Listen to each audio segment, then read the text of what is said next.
pessoal, tudo bem? Eu sou a Márcia Mafra, eu sou sócia proprietária da Mafra Gestão Integrada e eu estou aqui para mais um CPcast. É o nosso podcast do Centro Profissional Ribeirão Shopping, no qual vocês vão conhecer as histórias dos nossos empresários, dicas valiosíssimas e com conteúdo para que você possa tomar a sua melhor decisão em vários segmentos, tá?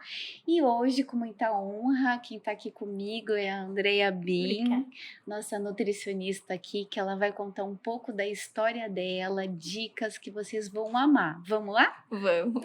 Que bom, Andrea, obrigada por ter vindo, por estar disponibilizando o seu tempo aqui pra gente. É uma honra ter você aqui com a gente e conta detalhes de toda a sua história aí, porque tá todo mundo querendo saber quem é a Andrea, como tudo começou. Obrigada pelo convite, Márcia. Fico muito feliz. A iniciativa é excelente de unir, né, de conectar os profissionais que estão todos os dias aqui no centro profissional, mas que mal pouco se conhecem, Verdade. né? A gente acaba, né, ficando entretido nas nossas atividades profissionais e a dia a gente dia. não conhece, né, os profissionais, né, tão excelentes que estão à nossa volta.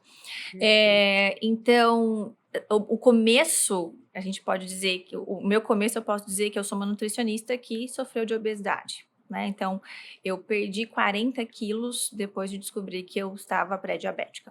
Uau, doutora, como é que podia ter 40 quilos aí? Meu Deus do céu. Tinha muito peso a mais.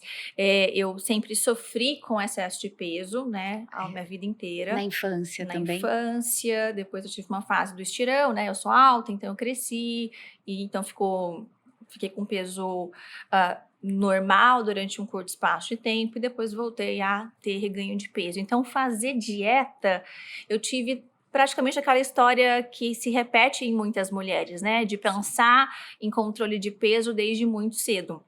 Então, fazer dieta, usar medicamentos, né? Tentar de todas as formas reduzir o peso é algo que está presente na minha vida desde muito cedo. E então esse interesse natural por saber o que funciona, o que não funciona, porque é um assunto muito polêmico, tem muitas informações, o público leigo fica muito confuso entre, tá, mas isso é verdade ou isso não é verdade? Isso funciona ou isso não funciona? É verdade. E a nutrição é uma profissão muito nova, né? Então a gente está desenvolvendo muito nos últimos anos, e imagina então 20 anos atrás, né? Quando a gente não tinha esse aparato, essas informações todas em relação à ciência da nutrição. Então a gente ficava muito angustiada em saber o que realmente funcionava. Eu tô falando de uma época que sequer existia Google, né? Ai, é verdade. Para você fazer busca.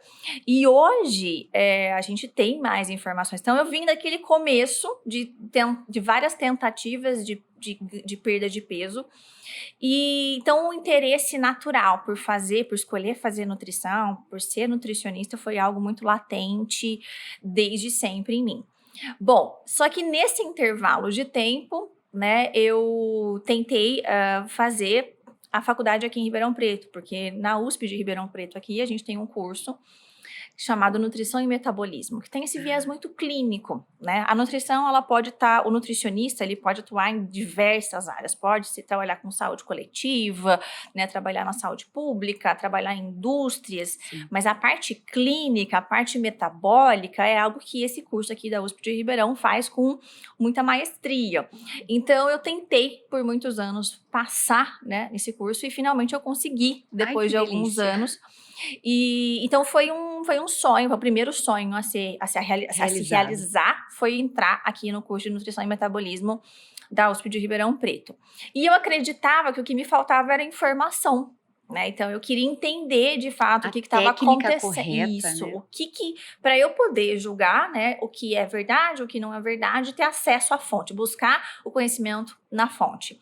E eu consegui fazer isso, né, durante a faculdade, mas eu não perdi peso. Então eu fiquei muito frustrada, né? O curso tem 5 anos, apesar de ter aprendido muito, né? De ter muita gratidão pelos 5 anos que eu passei na USP, eu finalizei o curso já descrente, né? Sem muita perspectiva de trabalhar como nutricionista, porque eu ainda estava obesa. E a gente Entendi. sabe que tem, né,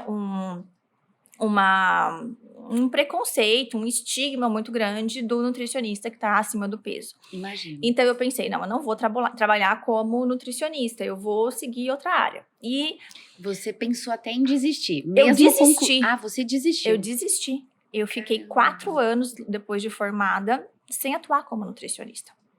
Tá vendo? Então, para você que está nos assistindo, por mais que o início da carreira seja difícil, né, doutora? Porque não é uma situação simples, fácil, porque você estava querendo ser congruente, né? Então, se eu trabalho com a nutrição e não estou, talvez, com uma aparência, com uma nutrição saudável, talvez eu não possa demonstrar isso para o meu paciente. Então, você preferiu recuar um pouquinho. Na verdade, a gente sabe que existe essa questão da expectativa do profissional, né?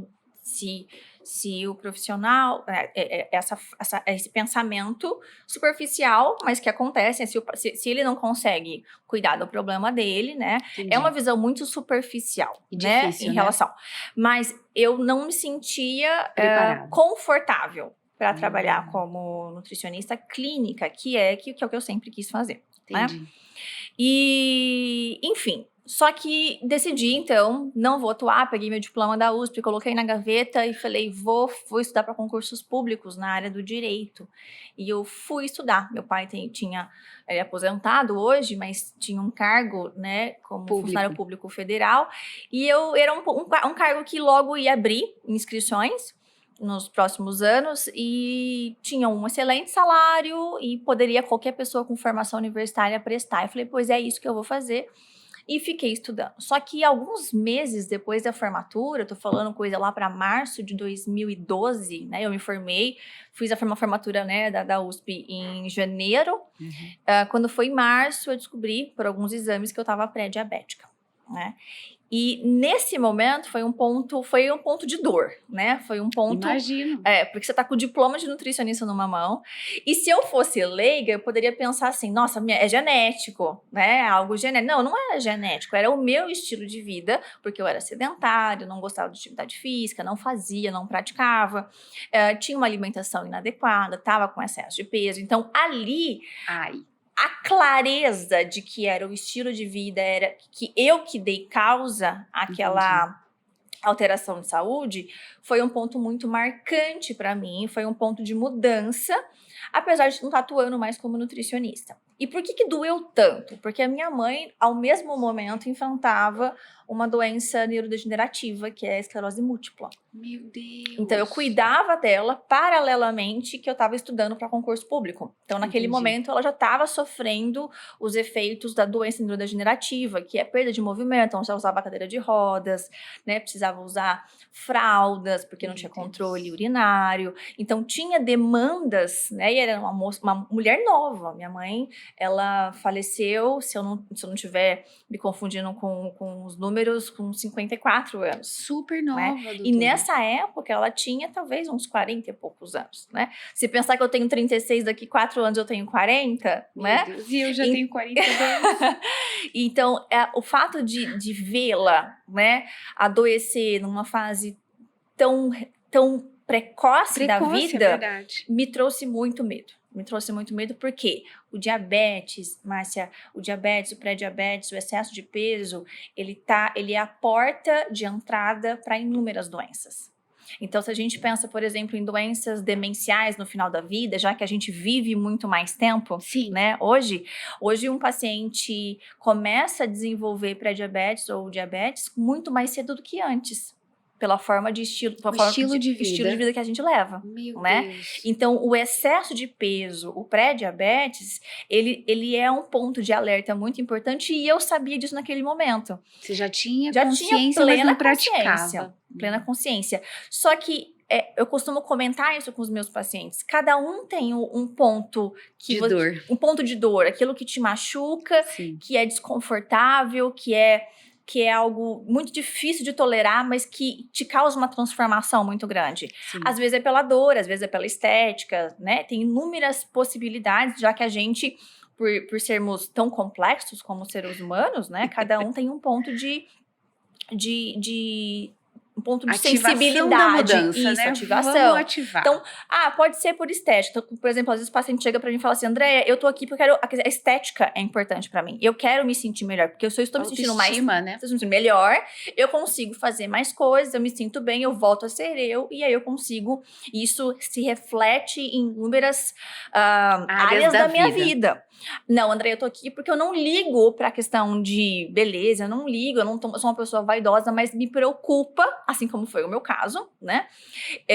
A questão da doença. Tempo de vida, as doenças causadas. Porque eu sabia que se eu continuasse daquela forma com 24, 25 anos, o meu futuro não era uma questão de se iria acontecer, é quando iria acontecer. Em algum momento ia acontecer. Outras doenças iam aparecer nesse meio tempo. Que bom que caiu essa ficha, né? E você resolveu mudar. E foi quando eu falei assim, bom, peraí, por que eu ganhei tanto peso? Eu ganhei tanto peso porque, como eu disse pra você, eu tentei muito fazer a faculdade aqui em Ribeirão Preto. Então, um sonho. Era um sonho. E eu tinha passado, eu passava pra segunda fase da prova, mas não passava da segunda fase, porque são 30 vagas, né? Todos os anos. O filtro é muito intenso. É muito intenso. E eu passava pra segunda fase e não passava. Bom, e eu passava em outras faculdades. Passei na Unesp, passava na UFTM. Tinha que ser aqui. Mas eu queria aqui. Você já morava aqui? Sempre morei aqui, fui nascida e criada aqui, Entendi. né? E por ter, assim, não foi exatamente pela minha mãe estar adoentada que eu queria fazer faculdade aqui. É pelo perfil do curso, né? O perfil do curso era bem clínico. Então, casou, era a fome e a vontade de comer, eu queria ficar aqui. Assim como todos os adolescentes querem sair de casa, né? Eu não, queria ficar aqui e fazer esse curso. Bom, por que eu ganhei tanto peso? Porque eu só queria estudar pra passar, e foi um ano que eu engordei muito, porque eu usava roupas que cresciam junto comigo, lycras. Meu Deus. E eu simplesmente não me pesava, e eu estudava com um brigadeiro do lado, né? E é eu tentador. estudava... É tentador, porque, né, assim, Andréia? já que eu estou... E assim, eu faço um paralelo, Márcia, porque todo mundo tem um momento de tensão na vida. Pode ser um familiar que tá adoentado, pode ser um filho que tá adoentado, pode ser um estresse no trabalho. É um gatilho que te leva para essa tentação, é um ambiente, né? E a gente usa o alimento como uma forma de regulação emocional, né? A gente precisa entender isso. O excesso de peso, ele é um sintoma. Da onde vem esse sintoma? É por uma alteração psiquiátrica? É por ansiedade?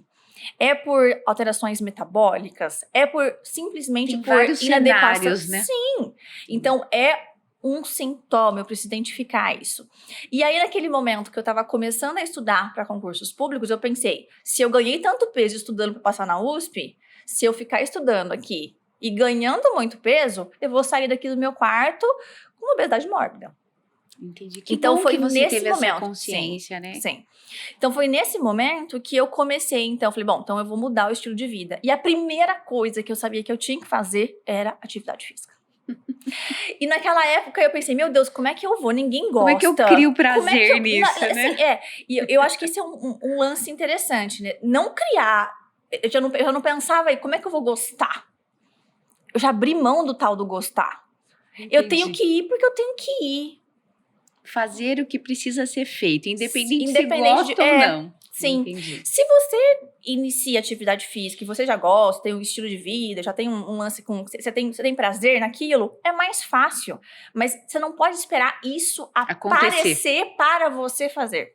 Entendi. Então, naquele momento, o meu irmão mais novo já praticava, já ia na musculação. Depois eu cheguei nele e falei, você vai precisar me ajudar, porque eu... Sabe aquela pessoa que chega na academia e não faz a menor ideia do que tá, né? Aquele aparelho que parece um aparelho de tortura. E aí foi quando eu comecei a acompanhá-lo. E aí eu tava focada em sair dos 100 quilos. E reduzir, né? E não ter mais pré-diabetes. Só que nesse processo eu sempre falo que a gente não gosta do processo, a gente gosta do resultado, né? Uhum. Então, em nenhum momento eu achava que eu ia perder 40 quilos. Eu achava que eu ia sair da obesidade, né? Que eu ia sair do pré-diabetes. É isso que eu queria. E aí, nesse intervalo de tempo, eu fui perdendo peso. Eu continuei estudando para concurso público. Uhum. E... Foi gostando da aparência? Foi melhorando, né? Porque você começa, já perdeu 10. E eu sempre falo, né? Depois que você perde 10, você vira outra pessoa. Já. E aí você vai para os próximos 10. E aí depois, então, aí sim, se você pensa, né, aquela frase que é muito clichê, mas ela é muito verdadeira. Então, uma caminhada de 1000 passos começa com o primeiro, Primeiro. né? É que a gente, como ser humano, né, em níveis Quer de o todo, ansiedade, né? quer o tempo todo. Todo mundo quer, eu também queria, né? Sim, sim. Mas aquela dor sabia que tudo que eu tinha tentado antes não tinha me levado para nenhum resultado satisfatório. E você chegou a pensar em fazer cirurgia, porque como a maioria pensa no imediato, né? E você tinha uma situação eminente, você chegou a pensar em cirurgia ou não? Eu não cheguei a pensar, mas apesar de ser uma forma de tratamento legítima, né, para obesidade, e as pessoas precisam parar de ter preconceito com os tratamentos possíveis, né, para obesidade, nem todo mundo consegue mudar O estilo de vida, Não, né? não é mudar o estilo de vida, porque mudança de estilo de vida é algo mandatório. Tem que mudar, é a entendi. base do bolo, né? Entendi. Mas é que nem todo mundo vai conseguir ter resultados só com a mudança de estilo de vida. Entendi. Então, Precisa de um procedimento mais e a obesidade ela é muito assertivo. complexa. Então, alguns pacientes, eu costumo dizer assim, mudança de estilo de vida é você acabou de sair do banho, ele tá peladinho, você vai botar calcinha, sutiã, roupinha de baixo. Se tiver frio, aí não foi suficiente aquela roupa, você vai precisar de um outro recurso, né? Sim. Que é o caso da medicação, que é o caso da cirurgia, que é um casaco, né? Entendi. Agora, você usar, e é exatamente nesse ponto que eu não tinha considerado a cirurgia, porque eu sabia que a base não estava sendo feita. Entendi. A mudança de estilo de vida tinha que acontecer, né? Então, Entendi. se naquele momento eu pensasse em fazer bariátrica, né? Naquele momento, eu estaria usando o casaco peladinha, porque eu não fiz a base. Entendi. Entendeu? Entendi. Então, por isso a gente não pode considerar o errado não é usar o casaco. O errado é você usar o casaco da forma sem colocar roupa íntima. sem botar a sua roupa por baixo. Entendi. Tá? Entendi. Então, naquele momento, eu sabia que eu precisava mudar o estilo de vida. Até porque se você faz uma cirurgia ou usa uma medicação e não mudou o estilo de vida, isso vai voltar, né? É só jogar poeira debaixo do tapete. Né? Então, naquele momento eu comecei, e aí, bom, a minha rotina era basicamente levantar, ir pra academia, estudar o dia todo, e foi se repetindo ao longo dos anos, até que em 2015 minha mãe faleceu, né? Então, ela faleceu, e aí os cuidados que eu tinha com ela, bom, aquele tempo eu já tinha livre, né? E foi quando eu decidi, então, começar a terapia. Eu comecei a terapia, e aí a minha psicóloga, ela simplesmente disse: André, você gosta tanto do que você faz, você gosta tanto do que você estudou, por que você nunca deu uma chance? E eu dizia: não, isso não dá certo, não tem como você viver bem com isso. Já tava com o modelo pré-programado. Já não quero. E aí as pessoas começaram a perguntar: nossa, você emagreceu muito, né? Você tá atendendo? Tá atendendo? E juntou aquela sementinha na minha cabeça, e eu montei uma primeira salinha, né? Olha, que delícia. Montei uma primeira salinha. De acordo com o seu resultado. De acordo com aquilo que eu disse assim, bom, já que tá surgindo aí algumas possibilidades, eu vou dar uma chance para isso. Porque eu nem sequer havia dado a chance, né? Sim, imagina. Nessa altura do campeonato, eu já tinha aí uns 30 quilos perdidos, né? E tava gostando já daquela nova vida, foi uma mudança importante. E ser nutricionista me ajudou muito nesse processo. Imagino. Porque quando você muda a tua alimentação, você tem sintomas físicos, você pode sentir fraqueza, você pode sentir... Até abstinência? A gente, cientificamente falando, você não pode chamar de abstinência, mas você sente falta, né? Você tem alterações metabólicas, então o paciente pode começar a fazer uma alimentação e sentir um pouco mais de fome no começo, e tem que entender que é um processo temporário. Assim como, por exemplo, quando um paciente que sofre, né, com etilismo, ele retira a bebida alcoólica, ele vai ter sintomas também, né? Que aí no caso da abstinência. Sim, sim. Então, a alimentação, quando você muda, você também tem sintomas. E antes de ser nutricionista, quando eu mudava minha alimentação, eu tinha sintomas físicos. Eu falava, tô fazendo errado. Mas, na verdade, a interpretação que estava equivocada.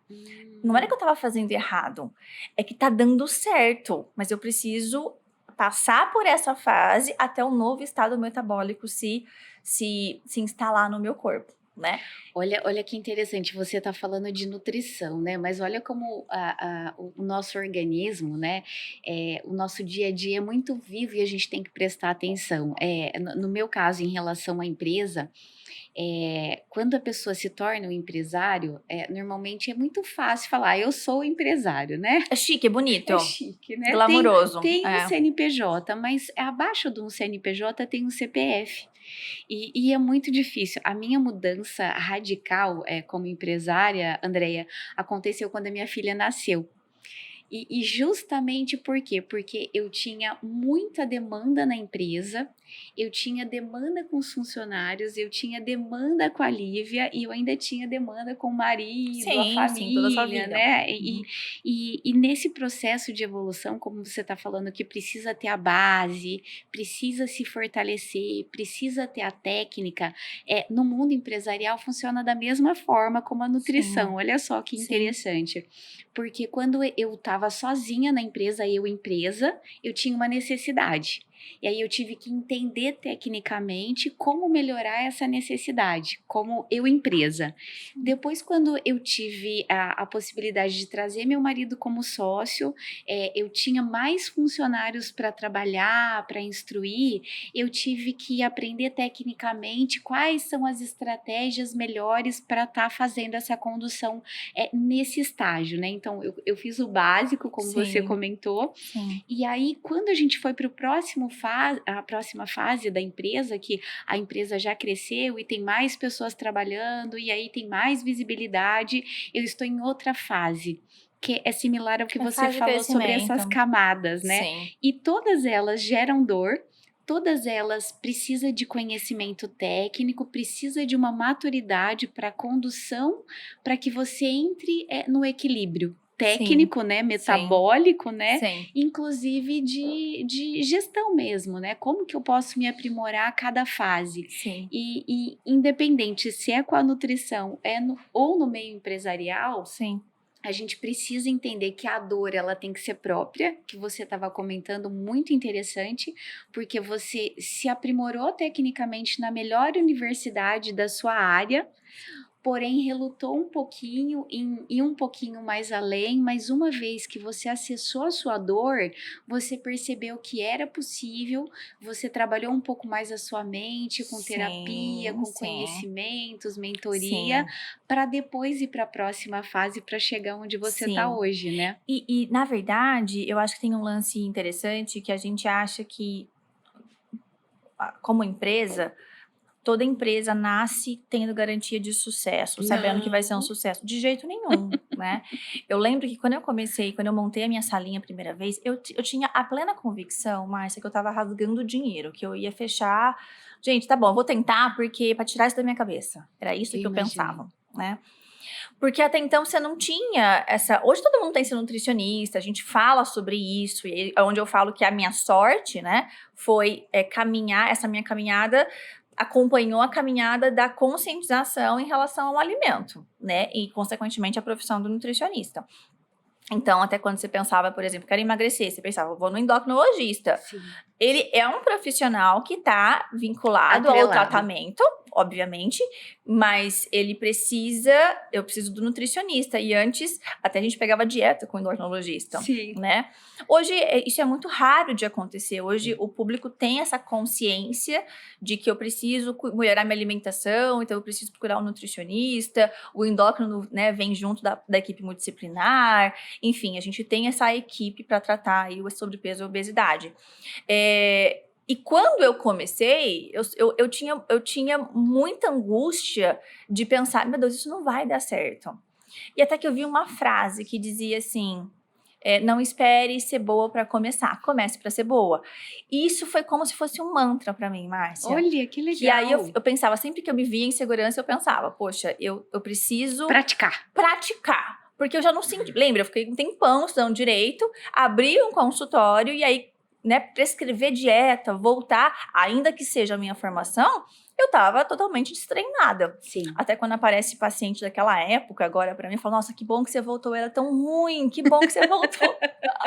Ai, que Que delícia. bom. E aí foi quando as coisas foram desenvolvendo, foram evoluindo, e eu saí daquela salinha pequenininha, que eu era tudo, eu era, né, recepcionista, secretária, que agendava, limpeza. limpava, fazia tudo. Tinha só uma salinha pequenininha, que aí eu fui mudando, né? Mudei para um centro, um corpo clínico, que tinha ali uma sala, junto com outros profissionais. Até que eu tive o convite da doutora Gabriela Schwartzman, que é cirurgião plástica, para vir para cá. Foi quando eu iniciei o trabalho aqui no centro profissional. E aí a gente foi crescendo, né? E aí, o ano passado, eu montei, né, a minha própria clínica, que eu dei o nome de Clínica de Diagnóstico e Cuidado Nutricional, diferentemente de uma clínica de nutrição, né? Porque é aí que entra a formação do sonho, né? Quando você vai para São Paulo, para o Rio de Janeiro, para os grandes centros, você tem acesso a equipamentos, a exames que até então você não tinha com tanta disponibilidade aqui. Sim. Então, eu pensei, a questão nutricional, especialmente também na área médica, está sendo muito mais, né, reconhecida e valorizada, o trabalho junto, né, da medicina junto com a nutrição, que é importante que eu invista em aparelhos, em equipamentos, em exames que possa auxiliar no diagnóstico nutricional e no cuidado nutricional dos pacientes. Entendi. Então você buscou a tecnologia para te ajudar também nesse diagnóstico. Sim. Quando a gente começa, né, quando eu falei inicialmente que a gente tem muitas informações que a gente não sabe o que é verdade, o que não é verdade, o que funciona, o que não funciona. Precisa provar. Né? Você tem exames nutricionais, por exemplo, a calorimetria indireta, que é um dos exames que eu tenho disponível na clínica, que mede a velocidade do metabolismo. Eu costumo dizer que metabolismo é como se fosse salário, cada um tem o seu, uns grandão, outros pequenininho, né? E isso interfere na facilidade, na dificuldade do ganho, da perda de peso. Então, fazer um trabalho, uma nutrição de precisão, né? Com mais informações fidedignas daquele indivíduo e não pensar numa grande escala, né? Pensando como se fosse um grupo populacional. Não, eu tô vendo a Márcia na minha frente. A personalização. Aquela pessoa, qual é o volume calórico que você pode consumir, né? Você sabe isso? Qual que é o volume calórico que você pode consumir? Não. Então, como é que você vai saber? É a mesma coisa, você não saber o volume calórico que você gasta, é a mesma coisa que você ter um salário que você não sabe o valor e você sai comprando. E aí você torce para não ficar no vermelho. É verdade. Você entendeu? Entendi. Então, esse foi uma das grandes, assim, foi um exame que eu, apesar de ter um valor caro, né, um investimento alto, pensando, né, na entrega no cuidado, do cliente, né? Sim, ele é um investimento alto, mas eu disse, agora é a hora, eu vou montar a clínica pensando em diagnóstico nutricional, em cuidado nutricional. E um outro ponto, né, que eu considero fundamental é pensar na especialização do nutricionista. Hoje você vai no nutricionista, claro que isso está mudando um pouquinho, né? Até em 2021 saiu uma portaria do Conselho Federal de Nutrição, dizendo que reconhece algumas especialidades do nutricionista. Então, assim como a medicina, né, você não procura, eu vou no médico. Não, você vai no médico cardiologista para tratar do seu coração, né, das doenças cardiovasculares. Sim. Você vai no dermatologista para tratar as doenças de pele, né? Então, essa especialização do profissional é algo também que está amadurecendo muito. Que bom, Então, hoje a gente tem na clínica, né, e esse é o meu desejo, de ter um nutricionista especialista em cada área. Né? Porque são várias frentes, sim, né, doutora? Porque quem atende tudo não atende nada. Sim, tem razão. Tem razão. Hoje a sua especialidade aqui no centro profissional, ela é vinculada... Eu fico exatamente... No diagnóstico. No diagnóstico nutricional. Então, o paciente chega, ele faz a avaliação de composição corporal, que é a avaliação que vai medir o quanto de massa muscular esse paciente tem, o quanto de gordura ele tem. Entendi. Em casa, a gente faz o quê? A gente pega a balança, pesa e vê o número. E a gente decide, o número é alto ou baixo. né? Vamos pensar, vou te dar um exemplo de um paciente que tem 1,70 m e ele tem 120 quilos. Ele é gordo ou ele é magro? Depende. Depende. Se ele for um atleta, né? Se ele for um bodybuilder, se ele tiver muita massa muscular, Depende. aquele peso, ele vem de músculo, né? Ele vem de massa muscular, ele não vem de gordura. Então, o valor do seu peso não te dá um diagnóstico, né? O diagnóstico se dá por medidas de composição corporal, que pode ser a bioimpedância, que pode ser por pregas cutâneas, enfim, entre outros exames. Várias né? ferramentas. Aqui na clínica a gente usa tanto pregas cutâneas quanto a bioimpedância, né? Aquele aparelho que você sobe e passa aí uma corrente elétrica bem leve, você não sente nada no seu corpo, né? Então, sai o laudo de quanto que você tem de cada compartimento, né? Entendi. E esse é um ponto importante para dar de partida. Olha, não, tá com muita massa muscular, tá com pouca massa muscular, né? Quanto de gordura? Então, a gente precisa aí adequar quando a gente fala de ganhar músculo, perder gordura, tá? Entendi. E o outro passo é o exame de metabolismo, que por trocas gasosas, o paciente, então, ele coloca uma máscara, fica por 15 minutos, né, em repouso, respirando, e aí a gente faz um laudo que tem aí o volume calórico desse paciente, né, em repouso, quanto ele gasta. A gente tem a individualização de quantas calorias ele gasta em cada atividade física. Ai, olha, né? bem preciso, né? Ele é bem preciso. Ele é um exame padrão ouro pela ciência. E aí, isso funciona ou não funciona? Sim, eu usei somente os equipamentos que têm evidência científica, né? Então, hoje a gente tem inúmeros aparelhos, né? Testes que nem sempre significam, né? Tem significância científica. Entendi. Aqui na clínica a gente usa somente os aparelhos que têm relevância, que têm comprovação, né, científica. Porque aí o resultado também é de forma mais eficiente, né? Você Sim. consegue apurar os detalhes, né? Sim. E é numérico, né, doutora? Sim, você vai realmente traduzir, né, aquele paciente em números que vão ser importantes para a gestão do peso, para a gestão da saúde desse paciente. Olha que interessante. E olha, nós já estamos indo para a fase final, tá vendo como passou Passa rápido? rápido. Conta para o pessoal que está nos assistindo, Andreia, uma recomendação, uma sugestão. Eu sei que você já colocou a sua bagagem, né, de tudo que você já viveu, o que você enxerga como científico, como prioridade, né? Porque às vezes ficar no achômetro e fazer vários testes pode demorar uma vida inteira, né? Então, eu acredito que você tenha várias sugestões para o nosso cliente entender qual é a sequência para ele buscar essa melhor performance, essa qualidade científica que você traz aqui dentro da clínica.